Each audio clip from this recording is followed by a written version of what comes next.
তোমরা যদি ডাক্তার হইতে পারো, বিয়ের বাজার কিন্তু তোমার দখলে। ছোট্ট একটা উদাহরণ দিই।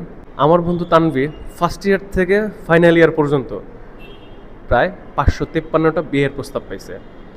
552টা ছিল মেয়ের মায়ের কাছ থেকে প্রস্তাব, একটা প্রস্তাব পেয়েছে মেয়ের বাবার কাছ থেকে। তো আপনি চিন্তা করেন একটা ডাক্তার ছেলের বাজারে কতটা ডিমান্ড। হ্যাঁ, আপনি এখন কন্ট্রোভার্সিতে যাবেন, ইঞ্জিনিয়ার আছে, আরও বিভিন্ন রকমের মহান পেশা আছে, কিন্তু ডাক্তার হইতে পারলে আপনার কদরই আলাদা। কারণ আশেপাশের লোকজন ভাববে আপনার টাকার কোনো অভাব হইতে পারে না। আমাকে একজন সেদিন বলতেছে, আর কিছুদিন পর ধরো তুমি যদি কিছু নাও করো, রাস্তার মোড়ে একটা টেবিল নিয়ে বসলেই তোমার লাখ টাকা কামাই হবে। আমি চিন্তা করতেছি আসলেই তো এতই সহজ ডাক্তারি টাকা কামাই করা।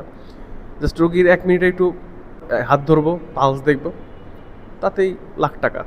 এরপরে যারা ডাক্তার জামাই হবে তাদের কাছে শ্বশুরবাড়ির এলাকার সবাই ফ্রিতে চিকিৎসা নিতে আসবে, আপনি আনন্দে আনন্দে চিকিৎসা দিয়ে দিবেন।